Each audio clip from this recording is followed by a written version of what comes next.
Good morning. Ano yung pupuntuhan natin? Mainit kasi yung West Philippine Sea sa ngayon. Ah, dahil sa mga lakad ng ating Pangulo, medyo sensitive na ngayon, medyo mahirap na ang laban. Ano? So, yun yung magiging topic natin. Although may mga iba tayong isisingit, mamaya ko di-discuss yan tungkol sa West Philippine Sea. At saka, good morning sa lahat nga pala ng hindi pa nakapag-subscribe. Please subscribe kasi para mamonitor natin ang nangyayari sa ating bansa at samot-saring kwento sa ating bansa. Ano? At based sa mga experience natin in military, malawak-lawak na rin yung ating karanasan, although ang aking karanasan ay pang-lokal, hindi pang-international. Although dahil nga rin sa pagbabasa natin, may nakikita tayo. At nagpapasalamat ako sa mga senior ko o mga kapwa ko officers na nagpipid ng information sa akin. Marami, ang iba ayaw magpangalan, but sa iba nag-clearance ako na nagbibigay. Isa na ito si General Pilisardo Simoy. Matagal na rin kami nagsama ito before the election of presidential election. Nagkita-kita na kami ito with Colonel Gadot, ano? In other officers nung nag-usap kami doon sa Ortigas Chitterberg. Nagkita-kita kami doon, mga officers, almost sponsored by Class 79, ano? Kay Baylor, apelido ni Baylor, Colonel Kerubin. Nagkita kami doon mga Class 79. Problema nga lang, ang nasaklap nito, ang lahat ng grupo na yon, hindi ko malaman, parang hindi na-recognize ng ating Pangulo. Ang daming gumawa ng pakitang suporta sa ating Pangulo ngayon na nagtatampo. Dahil pinakita nila suporta. Ang para sa akin naman, sa aking opinion bilang isang founder and president ng Vanguard of Democracy, recognition lang ang para sa akin. Recognition sa lahat ng kasama ko, sa lahat ng aking miyembro, na ma-recognize lang ang grupo namin. Now, yung waiting for financial regarding, hindi financial ibibigay sa amin kumbaga, yung financial para tulungan ang sambayan ng Pilipino, hindi nangyayari. So, yun ang hinihintay nila to create job sa lahat ng aking miyembro. Now, hindi nangyayari, kaya medyo nagtatapo. Yun ang pinagkakalandakan ko dito sa aking vlogs, na lagi ko inuulit, na sinusuporta ko at pinagtatanggol ko yung aking miyembro. Ano? So, kaya ako nagdadaldal dito sa galit ko, sa tampo ko. Pero sabi ko nga sa inyo, ang aking channel, sa mga hindi nakakaintindi at sa mga baser, tingnan nyo na lang yung title natin, Makabayan and Informative Channel. Wala tayong kinikilingan. Kung tinitira ko si President Bongbong Marcos because that is legit issue. Kung sinasabi nyo hindi, that is your opinion. Hindi ko kayo pwedeng pilitin because that is your opinion. Alangan naman papaniwalain ko kayo sa aking opinion kung ayaw nyong makinig o ayaw nyong intindihin. Pero, obserbahan lang natin, out of how many comments, sabi natin comments is 100, isa-dalawa lang. So, ibig sabihin, kasi lahat naman ng situation, pag nagde-decide ka, percentage ang decision natin. Karamihan, sabi natin, 50-50 decision, 30-70 decision. Yun ang layo . Out of 100, isa-dalawa lang mag-comment ay pag-aralan niyo yung comment niyo kung bakit kayo lang nagko-comment. So, ibig sabihin, out of 198 mga tanga, kayong dalawa o isa matalino. Ganun ba yun? Parang hindi ko makuha ang logic nun eh. Tingnan nyo Pag nag-comment kayo, before I give comment, kung hindi ko gano'ng kilala ang tao, kung hindi ko rin siya ma-check sa on research, titingnan ko na lang doon sa comment. Uy, lahat, pabor. Ako lang hiwalay. So, lalabas akong tanga. Lalabas akong, hindi ko malaman kung makitin ang isip ko, ano pa man. So, bago ako magbigay ng opinion, tingnan mo muna ang paligid. Tingnan mo muna ang paligid. Kung ikaw lang nag-iisa. Kung ikaw lang nag-iisa, ay, ang ibig sabihin niya, parang lumalabas, pine-personal mo lang yung binibigyan mo ng opinion. Kasi, ang nakapaligid sa iyo halos pumapabor. So, hindi natin makita ang logic dun kung ano ang tinutukoy yun. Kape muna tayo. Okay, ituloy ko. So, lahat tayo may karapatan magsalita. Sabi ko nga, para may maniwala sa iyo at para maging totoo ka, mag-vlog ka rin, hindi ka mabawalan. Tingnan mo kung sinong naniniwala sa iyo. Dito sa mga comment, nag-iisa ka lang.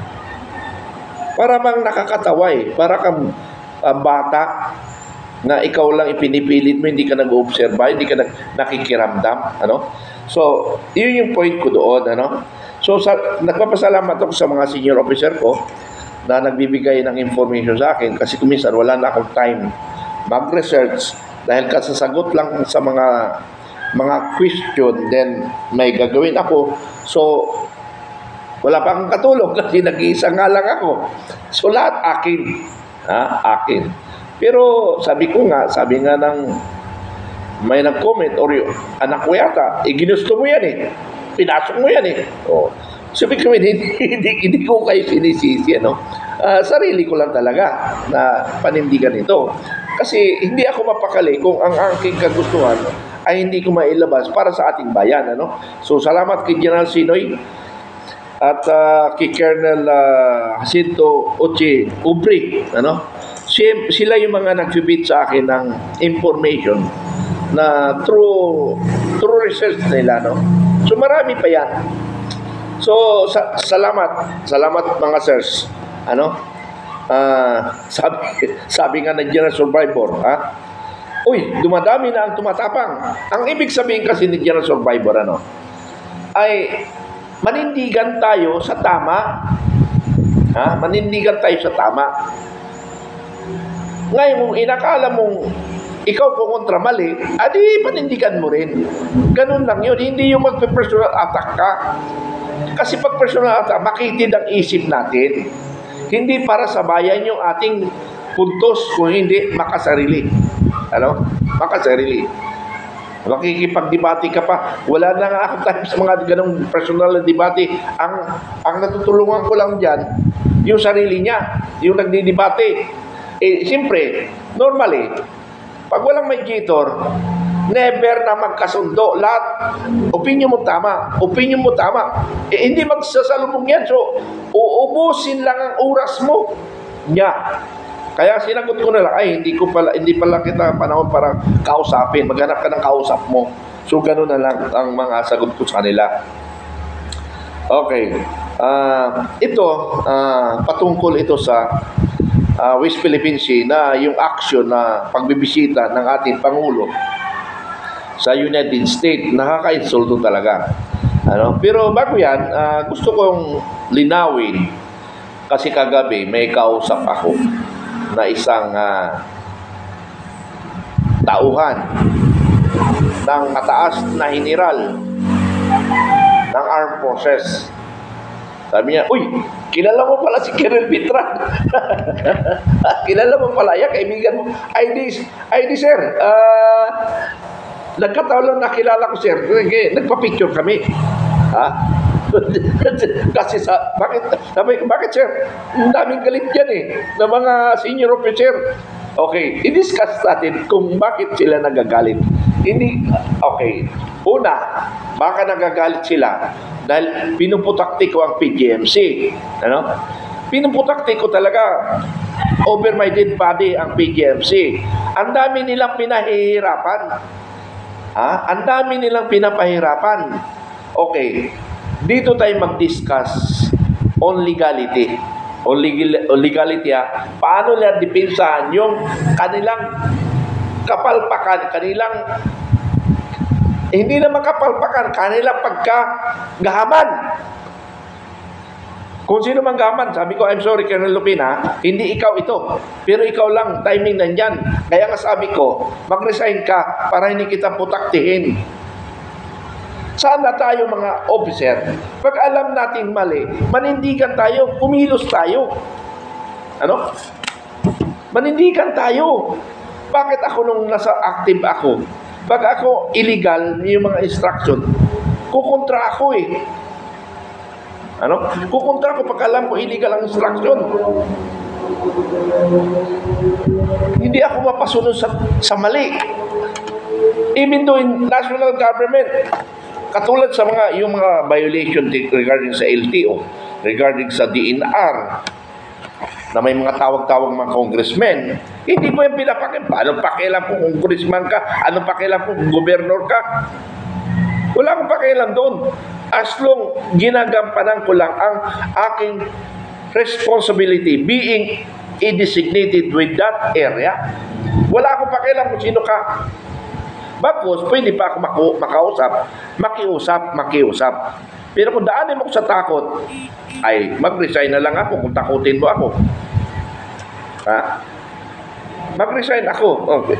Sabi ko nga sa'yo, nung nandun ako sa Sambales regarding sa drugs, pero mali ang sumbong sa ating Presidente Gloria Arroyo na mayroon isang major dito, kinakalaban ako kasi pinagdudahan lang ako MP. Binaliktad niya, drugs ang aking pinagdudahan, hinahabol ko yung bata niya. Binulungan rin ako ng batalyon commander. June, ni-report ka sa Presidente, ganito, medyo kalma lang. Bakit ako magkalma kung alam mo tama ako? Another visit ulit. Wala na. Talagang tinawagan ako ni General Gomez. Dalawang Gomez kasi yun ang aking boss nun from the brigade and division. Yung isa, Romel Gomez, yung class 78. Tinawagan ako. Yun. Maghanap ka ng unit mo. Kasi medyo mainit ka dyan sa Sambales. Pinaginitan mo daw si Gobernur. Sige. Kasi hindi naman ako binulat. Kumbaga, sinabihan lang, yes sir, noted. Salamat po sir. May isang tumawag na batalyon commander. Kasi exo ako ng batalyon ng 24th IB. Tumawag si Colonel Beles. Sir, wala akong XO dito sir. Baka pwede ko siyang kunin. Anyway, Bulacan naman to sir. Pambigyan mo ako sir. Sabi niya, huwag natin i-relieve si Captain Mitran. Hindi ko alam. Major na siguro ako nun. Kailangan ko sir. Kailangan ko ng, hindi ko sabi Islami, baka nakako naman. Kailangan ko ng isang officer dito na action man. Di napunta ako sa 3rd IB under Colonel Beles sa Bulacan. So ginalugan ko ang Bulacan. May nagtanong sa akin ng POC meeting sa isang Hagunoy, Bulacan. Sabi nung isang, kasi yung mayor, may tiwala talaga sa akin. May isang Gunian Bayan nagtanong. Sabi niya, Major, itong aming barangay, aming bayan, marami ba? Sabi ko, marami ma'am. Kaya nga lang, hindi natin masisi ang mga barangay captain kasi hindi nga sila natural. Pero after na maturuan ko sila, humiwalay pa, may kasalanan na sila. And, 3rd IB yun, So, other mayor sa San Simon yata yun, ng Pampanga. Yung mayor, ka-vibes ko, pero sabi niya, Major, pag may mga meeting, huwag mo na akong tawagin basta ang mahalaga na sa likod mo ako, kung anong kailangan mo ibigay ko. So yun ang kailangan natin. Yun yung sinasabi ko, area clearing. Kailangan ang mayor makuha mong suporta. Para sa problemang legal, wala ka ng problema. At problemang pinansyal, wala ka rin problema. Yun ang hinahanap ko. Ngayon, kung hindi sila suporta, tirahin ko ng tirahin. Paano tirahin ko? Ibang pag-uusap din, paano ko tirahin para sumuporta sa akin.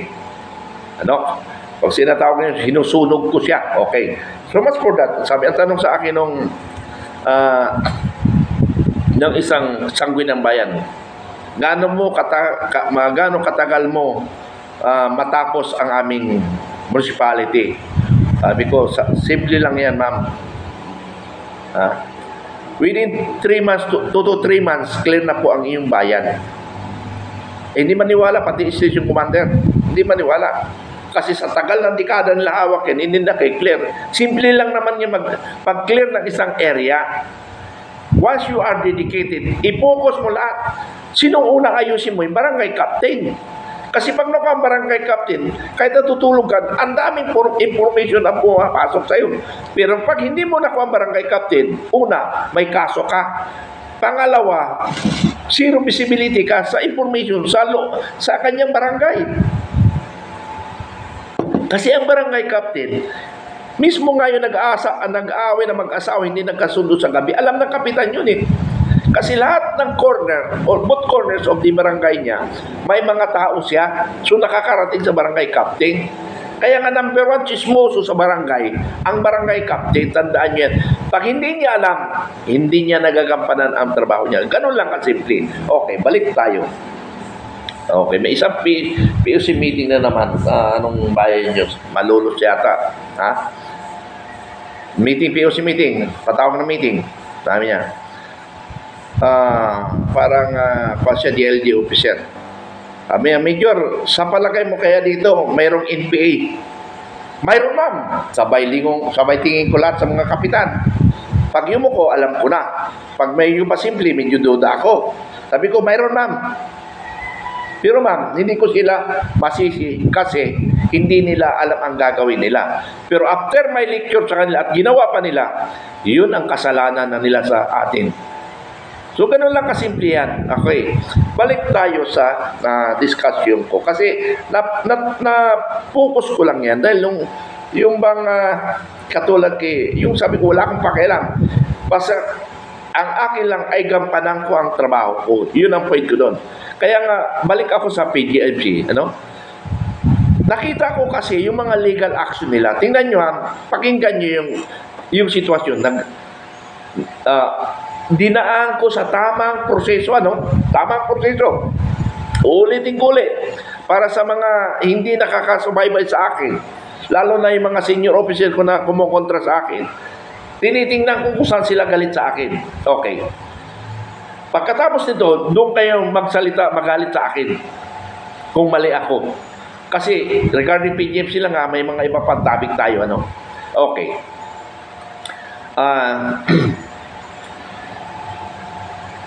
Dinaan ko sa tamang proseso. Una, yung 2018 differential, ako ang nagbulabog niyan. Kaya naglabas na yung initial month noong December. Nilabas ng March 15. Okay, kasi dahil nga kay Captain Ingracia, nagkaroon kami diskusyon ng gabi. Sabi ko, sir, huwag na tayo sulat-sulat, action kagad. Adi, ikaw na lang umaksyon kasi bahala na ako sa sulat. Sige, sir, sabi ko. Pumunta ako Kinamagahan. That is March 15, 2021. Pumunta ako na Landmark, sarado. Bago ako pumunta ng Big James, dumaan muna ako ng COA, babayan na doon. Liwanagan niya ako na-resolve na yung case na yan, ganyan kaya, maraming paliwanag sa akin. Okay. So, nagkaroon ako ng idea sa COA. Okay. Punta ko sa BGMC, naka-G1. Okay, gano'n. So, kamusta ang 2018 differential? Ay, kasi po, naka-job stop. Hindi ko tinatanong kung nasaan. Kamusta, sabi ko. Kung hindi nyo ma-release yan within this month, magkakaproblema kayo. Sabi ko. Ang gagawin ko, mass action, national mass action. Ano yon? Maglalaki tayo ng tarpaulin sa mga buong major camps na incompetent ang PGMC. May violation ba ako sa batas doon? Wala. Kasi lalaki ko lang na incompetent. Totoo naman incompetent Kasi alam ko na sa kanila na. Pero dinidili lang nila. Biro mo, hindi ko malaman kung March 16 o 17 nila na ilabas yung 2018 differential December. Tapos tinundan. Pinalap uli ng April 20. April 20, meeting to conference kami. Doon ko nakita lahat ang pera ng PGMC na pending.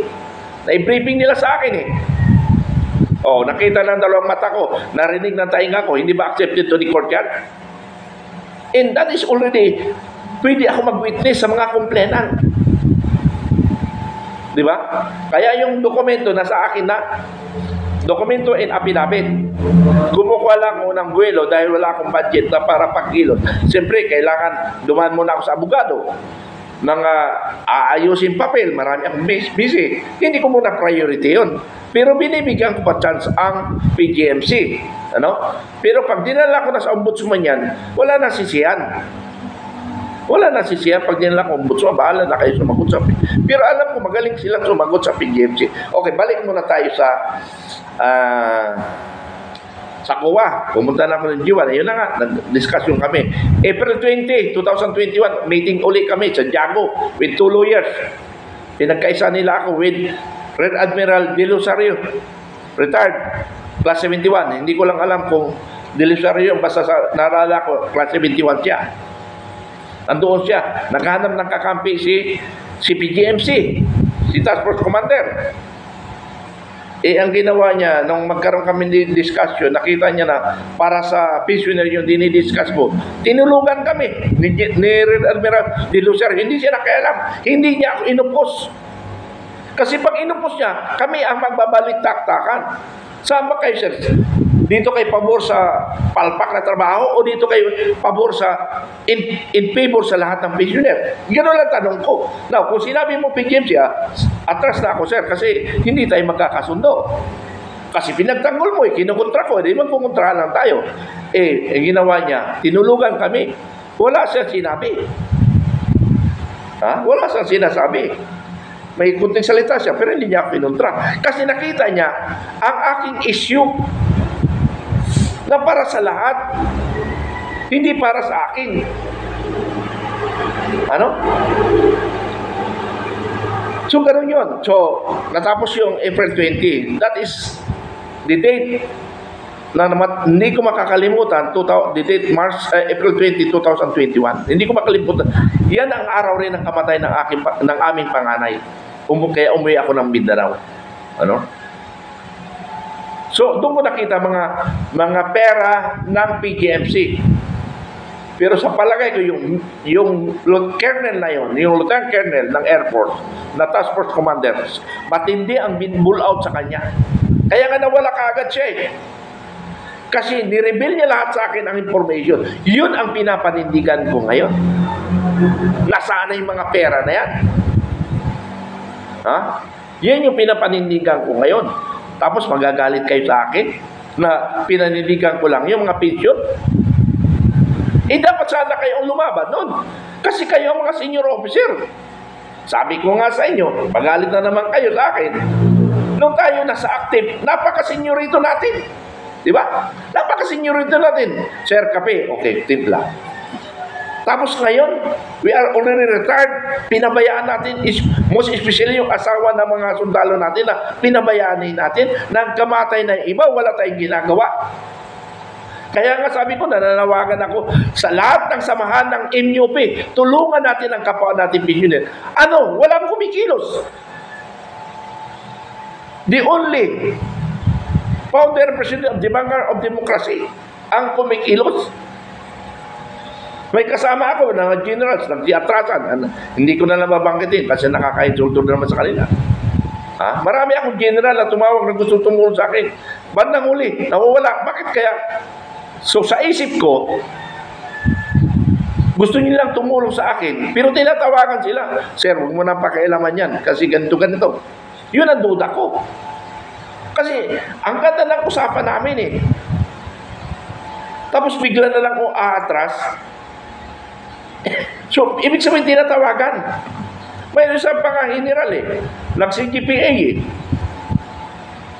Kasama sa kalaban ko, umuuna sa akin. Umatras. Sabi niyo, pasensya ka na, ganyan-ganyan. Nakita ko, nag-award sa PGMC. Anong ibig sabihin? Ako, mag-isip nga kayo. Mag-isip nga general. Mag-isip ka nga PGMC. Kahit grade 1 nyo ma-analyze niya ang ibig sabihin nun. Ginawa nyo ng bubo ang mga pensioner. Pero hindi ko sinasabi, yung bubong ginagawa yung pensioner, yung nakikialam katulad ko. Yung mga ibang pensioner na walang pakialam, basta mabuhay na lang sila, ay hindi nila maramdaman, hindi nila ma-analyze yun. Pero ako, dahil tumututok ako sa bagay na yun, malaki ang pagdududa ko. Pera o pinabigyan lang nila. Alin lang sa dalawa doon? Nakiusap, pinabigyan, or inabutan. I'm sorry. I'm talking for the reality. I'm sorry, I'm sorry. Kasi sinasabi nila, may nakarating sa akin talaga eh. Isang mataas na hiniral eh. Kilala mo pala si Limitran. Eh, nagpa-picture sa akin. Ay di sir, napadaan na ako, nagpa-picture ako sa kanya. Ha? Ibig sabihin, nanakot siya. Ha? Bakit ano bang kasalanan ko? Kasalanan ko magsasabi ng totoo? Yung bang may kasalanan, yung nagsasabi ng katotohanan? O yung mga mandurugas?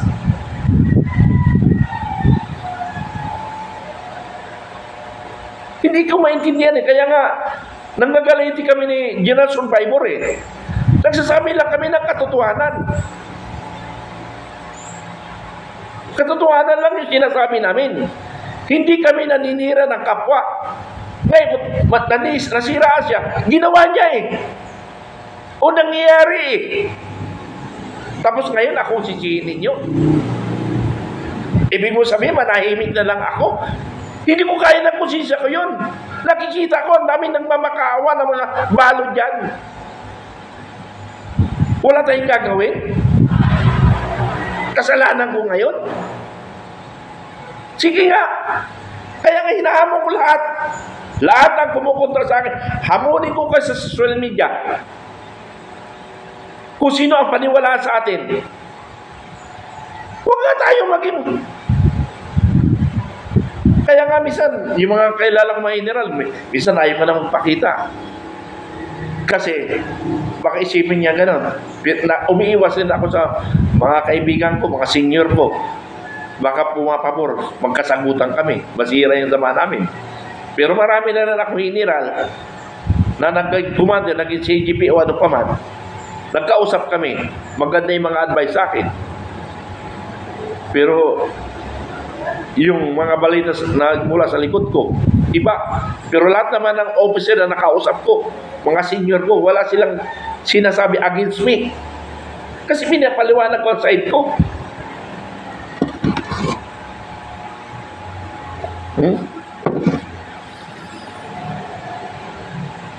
Ha? Okay, balik tayo sa legality na naman. Nasabi ko na yun, dinaan ko sa tamang legal process. Ano? Para PGFC, akyat ako hanggang makalas ko, either Congress or Ombudsman. Ha? 3 sulat ko, kay General Centeno. O 3 yan, hindi ko matandaan. 3 sulat ko. Time of General Centeno, yung pagbalik niya, una yata, o pagbalik. Pangalawa kay Bilor. Una, kinakausap ko yung taga-Tube Staff Office. Available. Pagpalawag ko, hindi na makontak. Pagpalawag ko, wala sir kasi admin officer namin. Grabe, Tube Staff Office, office hour, wala ka makausap na matinong officer? Anong klase yun? Office hour, wala ka makausap na matinong officer sa Chief Office of Tube Staff? Ha? O umiiwas kayo sa mga tanong ko. So, kayo ang may kasalanan kung bakit ako nagdadaldal sa social media. Hindi nyo ako harapin. Diyan sa PGMC, magmula kay Brigadier General Mujica ba yun? Paakyat na mga pumalit dyan. Walang gusto kumausap sa akin. Wala pa ako na kausap na head ng PGMC. Sino may kasalanan? Ako o kayo? Bakit ayaw nyo ko harapin? O di nagdadaldal ako sa social media ngayon. Pero kung kinakausap nyo ako, personal, magiging internal arrangement lang natin. Pero never niyo ako makonvince na ganito. Pwede makiusap lang na pwede madili kasi ganito. Maintindihan ko yun. Pero yung sinasabi niyo na wala na pera, ay, aywan ko lang. Hindi ako magdadaldal sa social media kung hinaharap nyo lang ako. Hindi nyo ako hinaharap eh. Bakit hindi nyo ako hinaharap? Kasi hindi nyo masagot yung tanong ko. Makukorner kayo. Nagpa-imbestiga ko sa OTIC. Yung result ng investigation ng OTIC, tinago. Tinago ng OTIC. Ang sagot ni Colonel Lupina, confidential. Para lang ng pag-consumption ni tube stop. May batas ba ganun? Sabihin natin, policy of the AFP. But we are covered by the Constitution. We are covered by laws. Hindi mo pwedeng sabihin ng ganun. Except for top secret. Walang magagawa ang Supreme Court yan. But we are under of the top secret. Hindi yan pwede i-top secret nyo mga kasama, Colonel Lupina. Because the money is the public money. Public fund yan. It should be knowledgeable of the Filipino people. Pera nila kasi yan eh. Tama ko o mali? Dibatiin niya ako. Yung at DBM, lahat ng release nila, naka-publish eh. Yung pinag-usapan natin sa investigation, pera ng taong bayan eh. Anong batas na covered doon? Na hindi nyo pwedeng bigyan result yung mga complainant. Sige nga. Kaya lang, yung release ng DBM, magulo rin. Tapos pag nakarinig yung mga saro, ay may saro, ay may saro. Lumabas ang 19 million. Billion hinanap natin eh. Kahit nasabihin natin 900 million yan eh. Kulang pa rin eh. Nagkatatarantahan na yung mga pensioner. May saro na naman lumabas. Litik na saro na. Inalabas pa 5 million. Isang tao lang mabayaran nun eh. Kaya nataranta na rin yung mga pensioner. Nakarinig lang ng saro. Ito na pera natin. Diyos ko.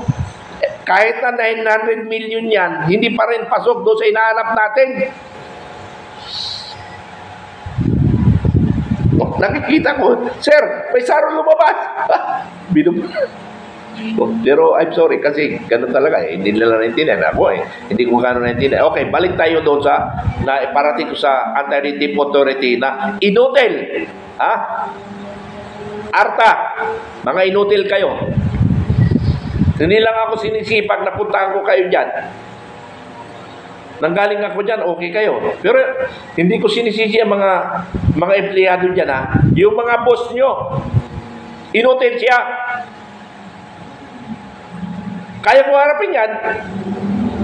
Kung paano naging inutil sila. Mga simple case, kaya nila aksyonan. Pinitong billion of pesos, ang dami lang paalibay. Tatanungin pa ako kung mag-withdraw na ako sa punyeta. Paano kung mag-withdraw hindi pa nga na-resolve yung case? Ungas rin talaga ito, ano? Hindi ka na-resolve yung case, tapos sabihin nyo, mag-withdraw na ako. Mag-isip nga kayo mga abogado dyan sa ARTA. Nakikita ko lang na hindi nyo kaya. Okay, talking of yung, kasi kinacharge ko sila ng Republic Act 11032 of failure of smooth action of the government. Lahat ng mga action ko, inaksyonan nila. Mayroon sila sagot lahat sa akin. Sabi natin, 7 na accusation ko na hindi nila sinagot yung sulat ko. Ni isa wala akong natanggap. Pero nung pag-present nila doon sa ARTA, kumplito. Ang galing ng abogado nyo na sinungaling. Tama nga, inaksyonan nila ako. Pero sila lang nakakaalam nun. Pinadala doon sa, ang bahay ko sa Antipolo. Address ko yata pinalagay at Taguig. Ang inilagay Quezon City, paano makarating talaga sa akin yun? Yan yung mga taktika ng abogado. So, lusot sila. So, another case na naman yung pagdebatehan kasi we already sent letter to Colonel Mitran. Kaso, in-address sa Mindanao. Diyos ko, hindi nakarating sa akin. Dilusot na sila sa Republic Act 11032. Ang galing nga. Ang galing yung magsinungaling. I'm sorry for the lawyer, kasi trabaho nyo yun Paano taktika nyo? Paano kayo magsinungaling? Di ba? Yun ang trabaho nyo kasi you defend your client. Nobody can question yung depensa mo. Provided in the court, ma-reinforce mo yan. May korte ang ARTA, kaya lang, walang pangil. Yun ang hirap nun. Pero they are only basing on the document. So, hindi ko rin masisirin siguro ang ARTA. Pero, alam ko, nababasa nila na nagsisinungaling yung kabilang partido.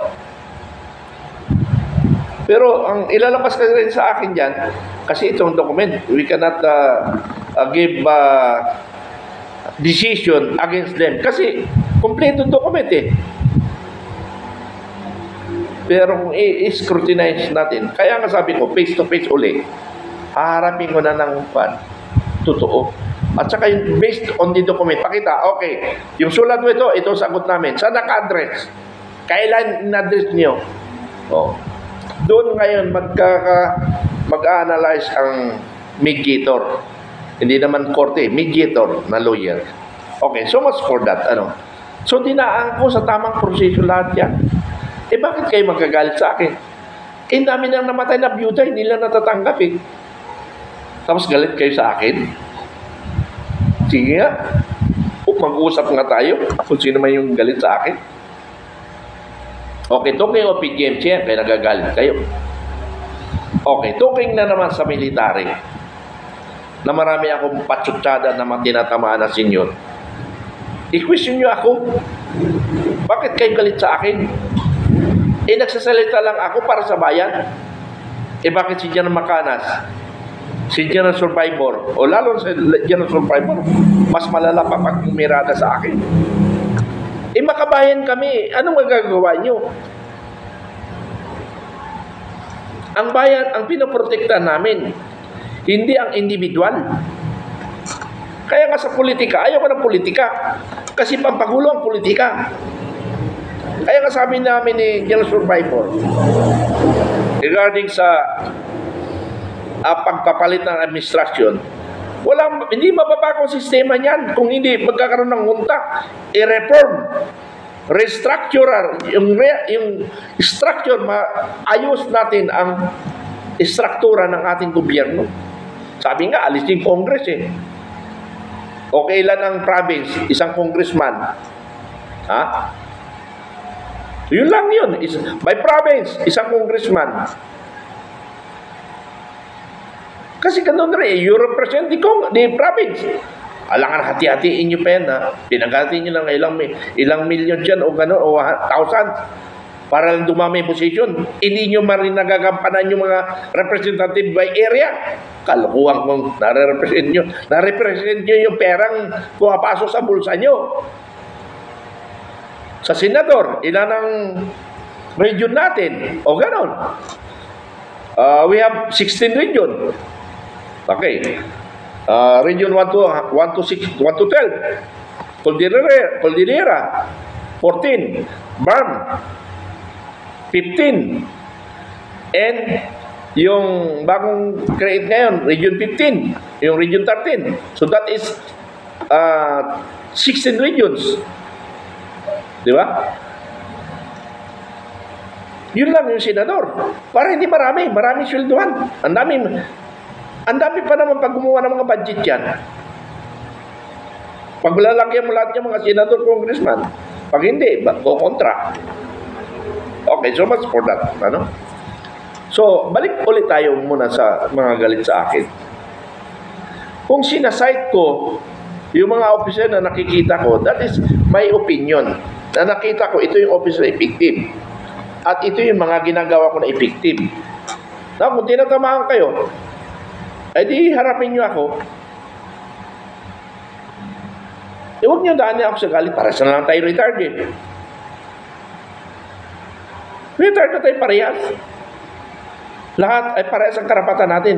Pero yung protocol, lahat yan, kahit galit ako, nagsisir ako dyan. May mga iba dyan na mga retired officer or enlisted personnel. Pag bumira ka, alam mo, general na rin eh. Sa akin, kahit ako galit, may protocol ako, hindi ko alit yung pagrespeto. Kahit ikaw junior rank ko, pero alam ko senior ka in the service, respeto ako. Pero may mga kwan dyan, mga retired, believe na sa sarili kasi retired na paras lang ang ating rango. Be reminded, ginagamit yung rango lagi. Ha? Be referred nga kayo, sige lieutenant. Tapos hindi kayo marunong magrespeto sa senior mo. May mga ganong case eh. May mga officer, hindi na rin gumagalang sa senior officer. Ako gumagalang ako kahit kaaway ko. Kasi nandiyan yung protocol eh. Lumaki ako may disiplina. Kahit inaaway ko yan, nagsisira ako. Kasi ang pinag-away namin is legit issue. Pero yung respeto ko, hindi yan mawala. Pero may mga retired dyan eh. Mga bastos. Akala mo, nag-retire sila, general na rin sila. Hindi, meron tayong ranggo. Pag namatay tayo, tandaan nyo ha, tayo mga reservice, pag namatay tayo, even the reservice, may ranggo tayo. Oh, may ranggo tayo, nililibing na tayo, nandiyan nakalagay yung ranggo natin. Hindi talaga tayo purely civilian. Unang-una, we are trained as disciplined soldier. Tapos pabilib kayo. Ha? Hindi ko kinakailangan tawagin niyo ako, sir. Ang hinahanap ko lang, alam niyo ba yung discipline in protocol sa EAP na tinuro sa atin? Bakit nawala sa atin yun? We are still covered by the EAP regulation, meaning the military law, once on emergency. Kahit hindi emergency, still using retired or ex-soldier. Ibinagyabang pa nga yung ex-soldier ako eh. Tapos ngayon, hindi ka marunong sumunod sa disiplina at protocol. Mali yun. Ha?